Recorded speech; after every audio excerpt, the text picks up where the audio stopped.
This is the On the Pony Express podcast, part of the On3 network. Check out all the SMU coverage you need at ontheponyexpress.com. Now, here's your host, Billy Embody. 1, 2, 3, let we go.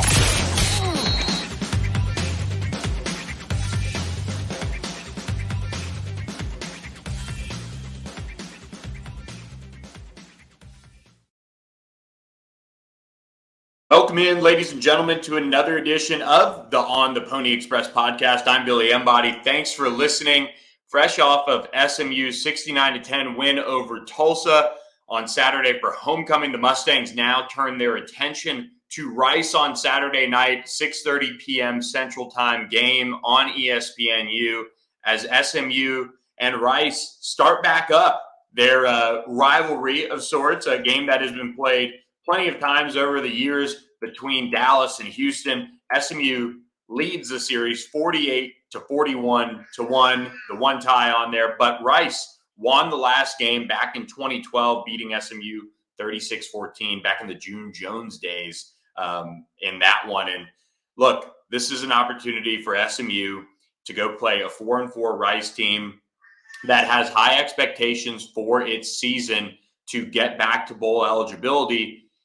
Play them down in their stadium, beat them, go to the ACC with another, series kind of pausing, ending, however you want to look at it, win over an in-state program. They're going to have an opportunity to do that over North Texas next week. They're going to have an opportunity to do that over an out-of-state team that has been a thorn in SMU's side, Memphis, as well as Navy. These last 4 games, they mean a lot for SMU, not only because they're in the thick of the AAC championship race, but also just sending those series off on their little hiatus or pause or end on a very firm note that SMU got the last laugh as they go to the ACC. And, with the win in each of those games, we'll be playing for an AAC championship. But Rice is a team that has a win over Houston, and say what you want about Houston this year. They've been down,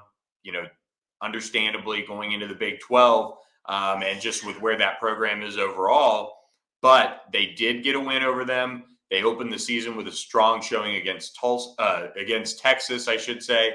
And they played Tulane as well as anyone really has played them outside of Ole Miss on their schedule so far this season. And really probably should have won that game. But before we get into full-blown SMU Rice talk, which we will have Matthew Bartlett of atTheRoost.com with us at the end of the podcast, I'll just drop it to that and send you guys on your way with that preview with Matthew and I. He knows the Owls as good as anyone out there. But Mike Bloomgren has done a really nice job building that program. But SMU did a nice job on Saturday night. 69 points, that's nice. 28 points in the first quarter, 52-3 lead at the half for SMU. And, they got a bunch of people in there over the course of those 4 quarters. Preston Stone didn't even play the whole first half. He finished 15 of 20 for 371 yards, 3 touchdowns. And it's just another example of Preston continuing to take the steps in the right direction as the leader of this offense and the director of this offense, which is now, climbed up into the ranks in terms of top scoring offenses nationally. Preston is knocking on the top 10 for total touchdowns this season for quarterback, passing touchdowns, that is. I believe he's 12th in the country right now. And now you enter this 4-game stretch that is obviously very critical to SMU for this season, but also just for, again, leaving the AAC on a very, very high note if they can get things done over the next 4 weeks.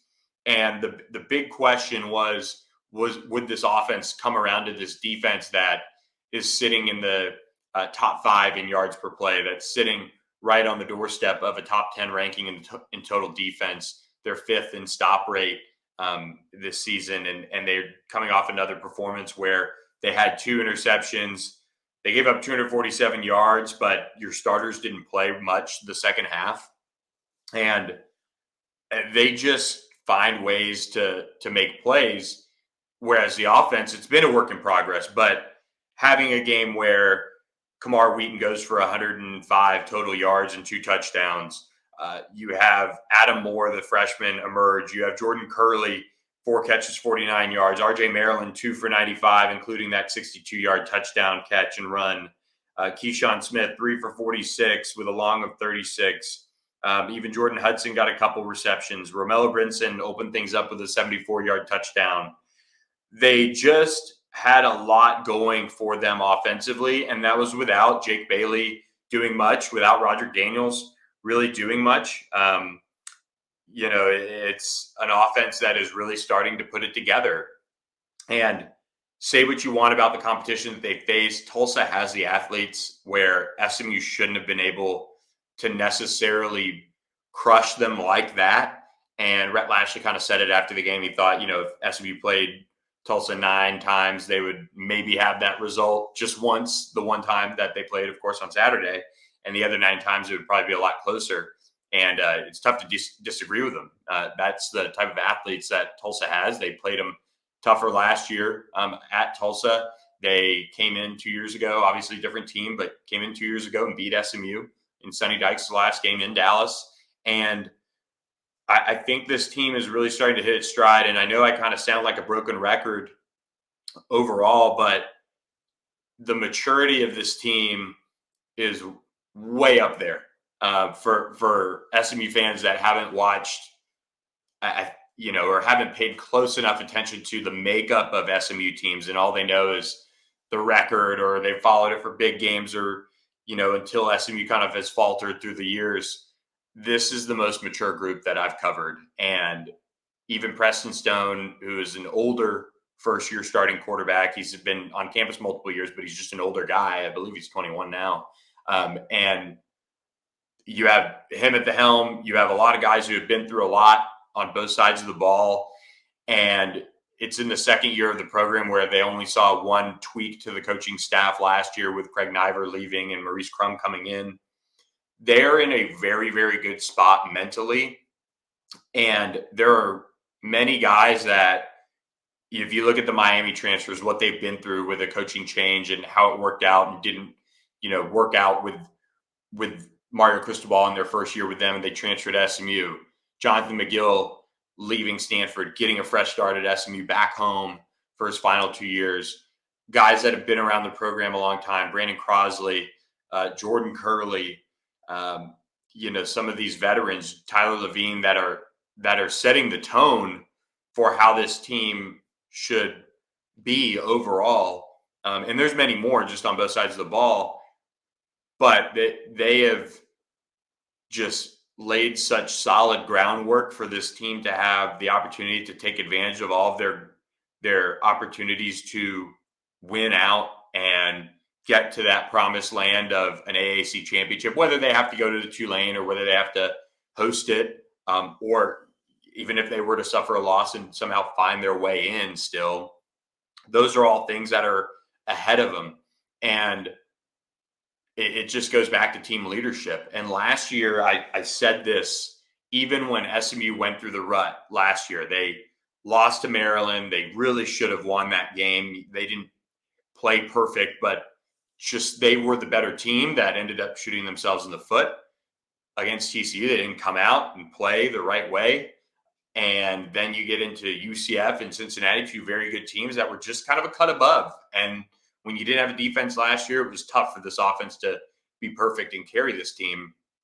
But then you saw them go on that stretch run of beating Houston, going up to Tulsa and winning. They had the slip up against Tulane. It wasn't perfect, but it was a step in the right direction. And this year,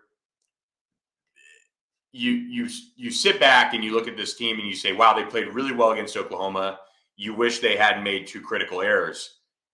Against TCU, that was their worst game of the year.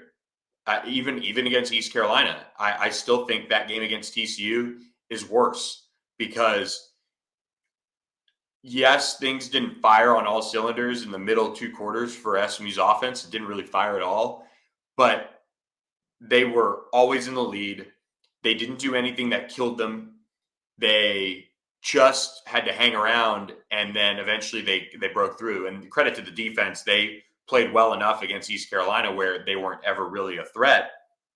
But now you're through 4 games of league play, and you have your one bad league game, so to speak, offensively at least, out of the way.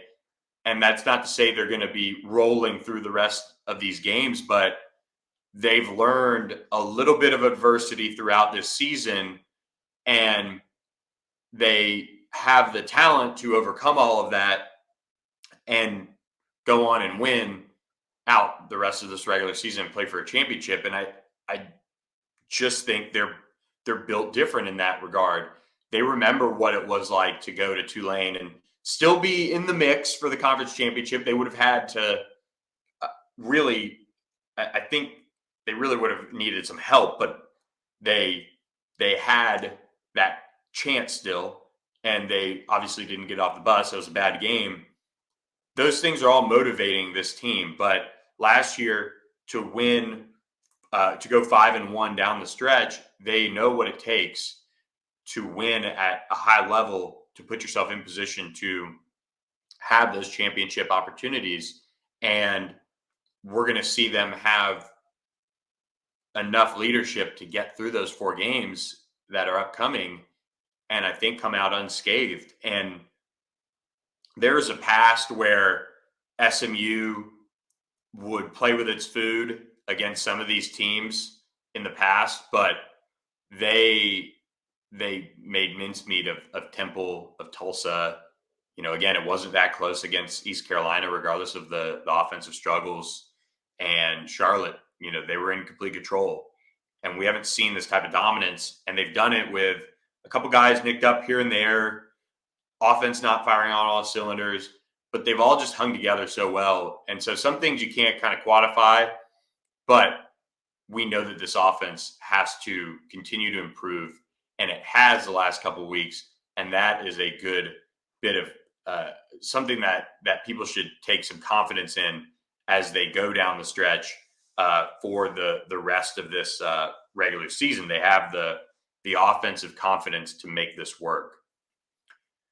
Speaking of confidence, guys, if you are looking at going down to Houston for the SMU-Rice game, you're going to check out our friends at Game Time.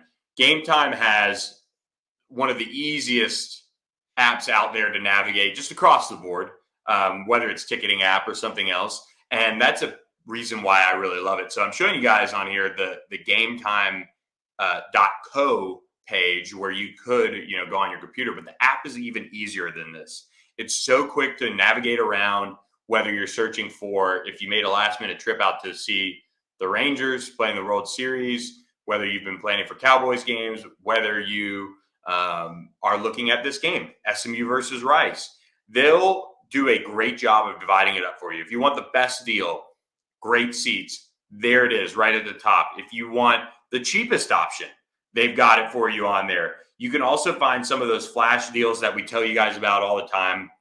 And you can do that on the app. And you shouldn't have to worry when having to go through the ticket buying process. And that's why we partnered with Game Time. It's fast and easy. And it's the best way to buy your tickets for sports, music, comedy, and theater events near you. They've got the killer last minute deals, all in prices, views from the seats. Like if you haven't been down to Rice's Stadium, you can see it right there on the screen when you check it out, what you're paying for. If you're in 101, you can see that's a pretty good view there of the Mustangs and Owls getting after it on the field.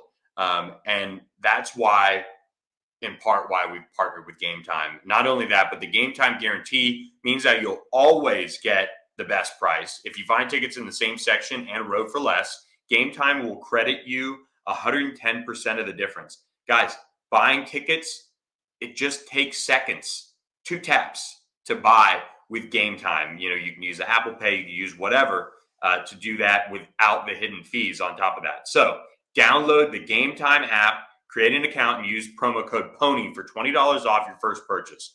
Terms do apply. Again, create an account, redeem code PONY, PONY, for $20 off. Download Game Time today.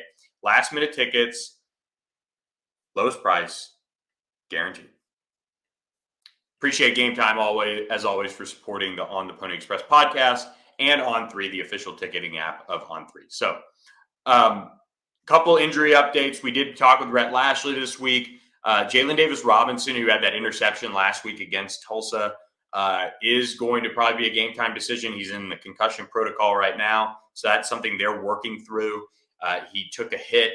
I forgot on what play, but I think he kind of got sandwiched in the second half, second half. And so he had to end up leaving the game, going to the locker room. So he's game time decision. Brandon Crosby's going to be back again.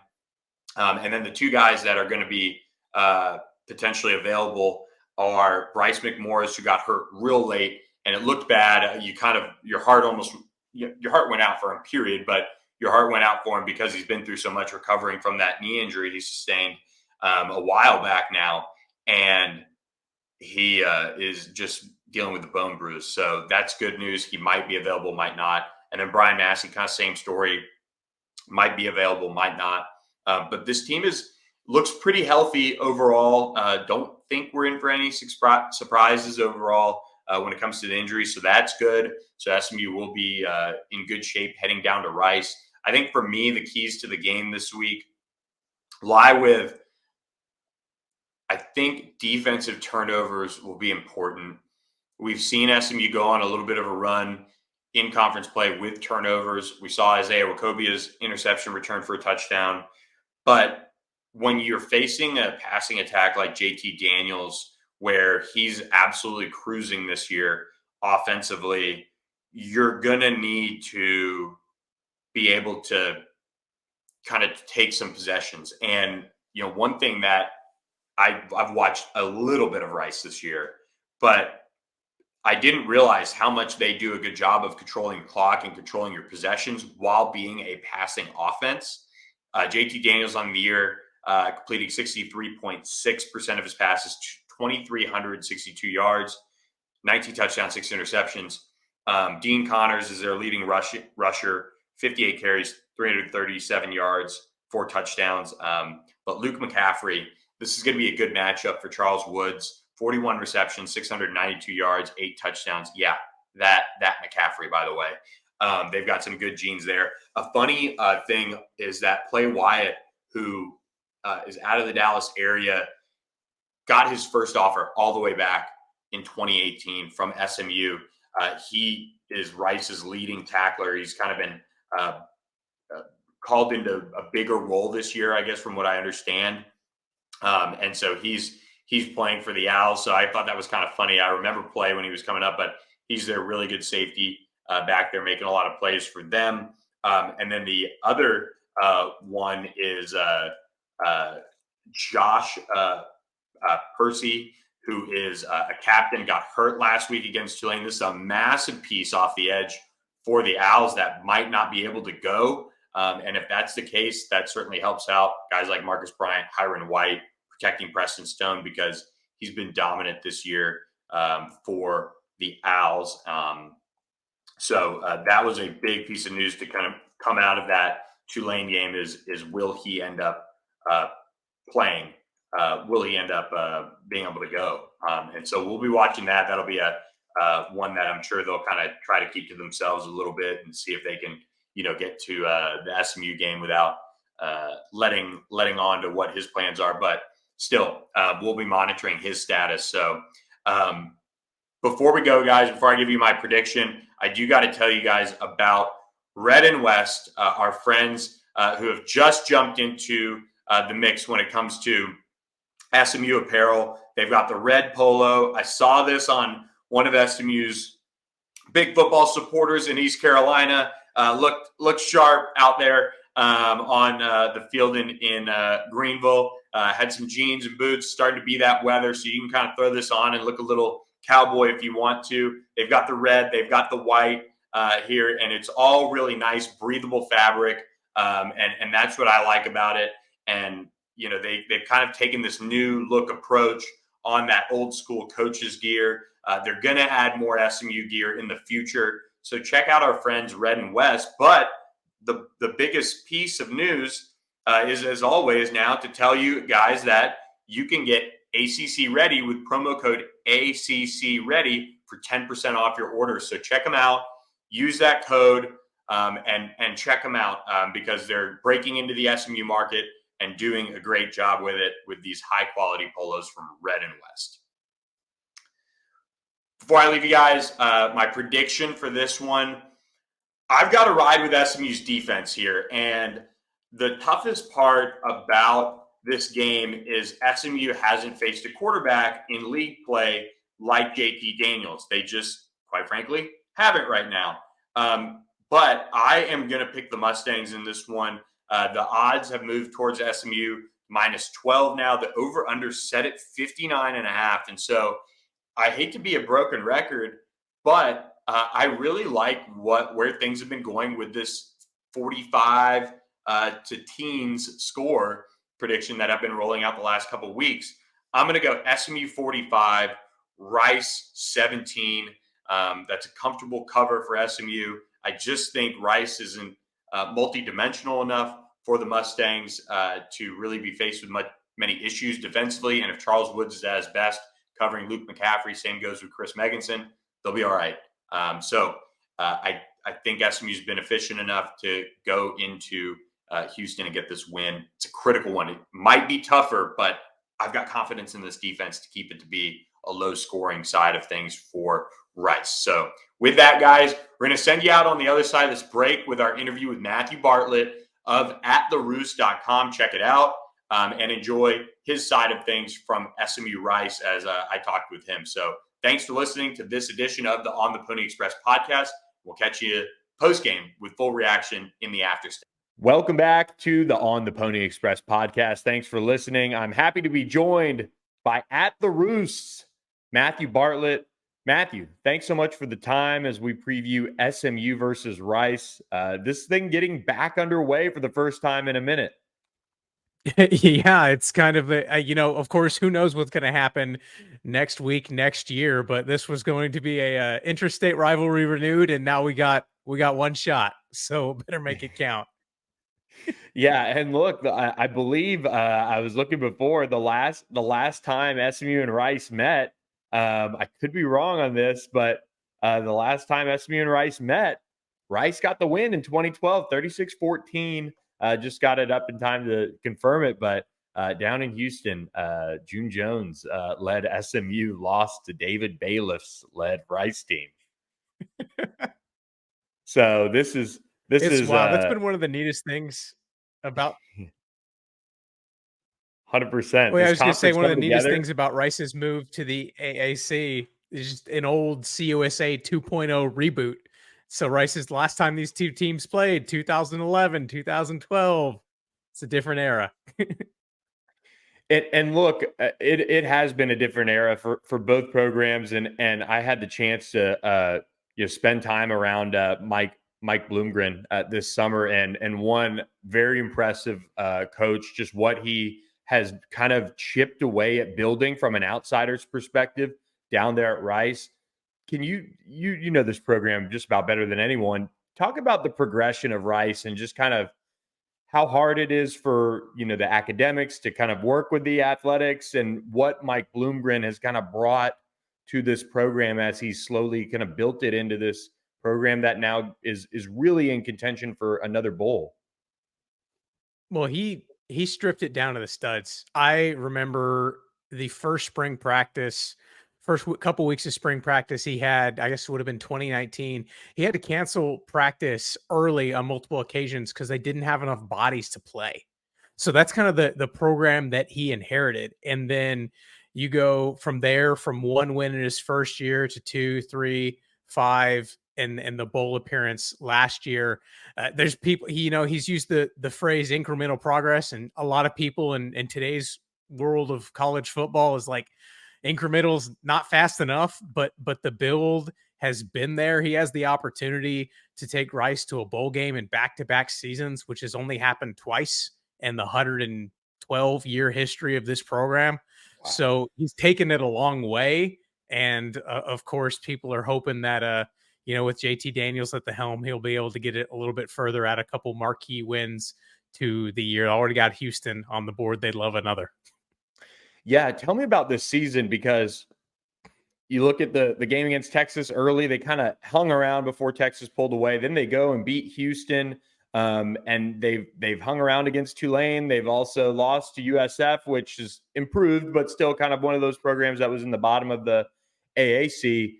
What's the season been like, just kind of following it? It seems like this is a team that some weeks you're getting this well put together team that can beat anybody in this league from what it's shown. And other weeks it's like, oh, okay, they're just not there yet. I think the defense has some question marks, and that's been a lot of the reason for some of the inconsistencies at times. And you look at the UConn game, they turned the ball over 3 times and allowed UConn to put a bunch of cheap points on the board. But kind of the undercurrent that when we go and look back at this season, we're going to say, what if? What if JT Daniels doesn't get rolled up on against USF? Because he played 3 quarters at USF and didn't finish the game, and then didn't practice the entire week leading up to UConn. And, I was out there for practice, beginning of this week. And this was the first Monday practice that he's been basically a full participant in since. And that's going back to week 4. And so you're talking about a guy who is gritty, a guy who is tough. But even I've talked to at times, and he said, I basically just had to learn how to play on one foot. And once I did that, I was fine. And which is hilarious to hear a quarterback say, and he's a dang good quarterback. So JT Daniels on one foot is better than most guys in the country on 2. But that's been part of it, is just kind of getting adjusted and not getting those practice reps and playing at 45, 50, 60%. So JT getting back to 100%, they're really hoping for a strong finish, but that's kind of been the crux. If you can get 100% of JT, you got to feel pretty good. I mean, he's got to have a tough time battling a mortgage. He's getting his doctorate, I'm sure. I mean, he's got, maybe some kids running around at practice. He makes the joke about, I should be, my 17th year of college football, and it just kind of rolls off the tongue. And like, at this point, you might not be kidding, kid. Yeah, no kidding. I guess I can't call him a kid anymore. No. Yeah, Old man. Sir, dad, whatever. But no, JT Daniels though has connected really well with Luke McCaffrey. They have a great bond there. Dean Connors in the running back room as well. What is that connection between McCaffrey and Daniels like, and how dangerous is it overall? Have they been really slowed by many this year? I mean, no. I mean, that connection is special, and it's been fun to watch what opposing defensive coordinators have tried to scheme up. Because when you look at this offense on paper in the passing game, you're like, okay, they got one guy whose name is McCaffrey, who has the bloodlines and the talent. We've seen all the highlight catches. If we can just stop him, we'll be okay. And you've seen a lot of defenses kind of do that, just double up, and then other guys have stepped up and made plays. And the thing about, I was talking with freshman receiver Landon Ransom, who had his second touchdown grab a week ago. And he said, I just ran the route and I wasn't open. And then all of a sudden the ball's in my hands in the end zone. And it's just like, and that's kind of just the summary of what it's like playing with JT. So if he can continue to make those plays, you watch a game like last week where McCaffrey is, only tangentially involved, has a couple catches, and then boom, has that 40-yard touchdown reception over the middle where his helmet comes off and he's celebrating in the end zone. And one of those plays where you're like, everybody knows it's crunch time. We all know who's going to catch the football, and then he does it. So those two have been a special connection, but I think it's been the fact that he's been able to get the ball to just about everybody that makes it even more that lethal, because it's not just one guy. Flipping over to the defense, this was a fun fact for me as I was getting into some research here, but Rice's leading tackler, Play Wyatt, 57 on the year, 3 tackles for loss, a sack, 5 pass breakups, a fumble recovery. It's from the Dallas area. First team to offer Play Wyatt all the way back in March 2018 was SMU. Some pictures with Cortland Sutton. That was a long time ago. But good to see him making an impact in college football and doing so, in a big way for Rice. So let's start there. A guy that a couple of true recruitniks for SMU fans are familiar with. How big has Play been for Rice? He's been huge, and just the fact that the way that Rice likes to play defense under defensive coordinator Brian Smith, every college football defense has this kind of hybrid linebacker safety guy. Everybody has their cute name for it. Rice calls it the Viper. But he's just kind of the chess piece that, Smith can put just about anywhere and can do a bunch of different things. And they had a guy, Trayshawn Chamberlain, who's been a rock and was there for a long time and kind of held that spot down. He moves on, and they need somebody to kind of step up and play. Has been that guy, got banged up last year and has kind of come into his own. So yeah, you love to not see him leading the team in tackles. That has been a byproduct of a couple tough games against some very good running teams. Tulane last week, I think, set a season high in tackles last year and vaulted himself up the list. But yeah, he's been huge, kind of an inexperienced secondary, learning on the fly, especially that safety room. And he's come up pretty big so far. Defensively, where is this group at? What are the key issues and what are the challenges that SMU will present them from your standpoint? I think schematically, what they've kind of leaned into is being a havoc defense, where this is not going to be, you're not going to look up a scoreboard and Rice has held SMU to 200 yards. It's not going to happen. SMU is going to get 400, maybe 500. What Rice is counting on and what they've been able to do in the games that they've been successful is to make those plays that change the game. You look at Gabe Taylor's pick last week, returns at 73 yards against Tulane, sets up a touchdown that puts Rice back in the game. Had 3 turnovers in the first quarter against Tulsa. They have a very mean, nasty defensive line in front 7 that can get those TFLs and force you into 3rd and 15. And that's what they're going to do. So they're going to be chunk plays. They're going to give up the underneath. And, if Jake Bailey wants that slant for 8 yards, he can take it all day. And Rice will let you go down the field on that route. But once you get to the red zone, you got to put it in. And Rice has had one of the better red zone defenses. They've held and forced a lot of field goals. And they're betting that the other team's not going to be able to beat them by death by paper cut.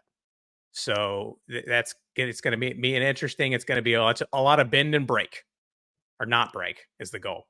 Yeah, and SMU's kind of similar. They've forced teams to earn every yard that they've given up this year. They're still obviously the tops in the league, of course, but that has kind of been their style when they have given up drives. It's not the explosive play. It's been bend but don't break. But do you think this is a game? Let's hear a prediction that Rice can upset SMU. I know the game last week against Tulane has to give them confidence they can get it done. But what say you on this one? Well, I mean, at this moment in time, Rice is the only team in the American with a Power 5 win, which is probably something that not many people would have been expecting going into the season. Yeah. But it is, and they have shown that their offense is lethal and they can score in bunches. And if you tack that in with the right couple havoc plays, I was said going into this stretch of games, Rice plays, the heavyweights. They play Tulane, SMU, and UTSA back to back to back. And you add in Memphis, and those are the 4 best teams in this conference, bar none. Rice just has too much talent and too much ability to not win a couple of those games. I think they get at least one, and it would not surprise me if it's at home this weekend against SMU. They've played some pretty good games at home. I think, especially whatever it is, there's only 2 programs in the country that have won more games at home as true underdogs in the past 3 years than Rice. They fit the role. They know what to play. So if they show up and throw it across the yard, if SMU is not ready, they could get punched in the mouth. 100%. Yeah, 100%. Yeah, a lot of respect from my standpoint with what Mike Bloomgren and his staff have done there in Houston for the Rice Owls. So thanks so much for previewing it with us at ontheponyexpress.com. Check them out, Matthew Bartlett at theroost.com. They do it better than anyone else covering the Rice Owls. So check them out there for your Rice coverage as well. So Matthew, thanks for joining us, and we'll be talking this week, I'm sure. Absolutely. Thanks, man. Thanks for listening to the On the Pony Express podcast with Billy Embody. Follow us on your socials on X at SMU-on3 and on Instagram at On3SMU. And keep it locked to ontheponyexpress.com for more coverage.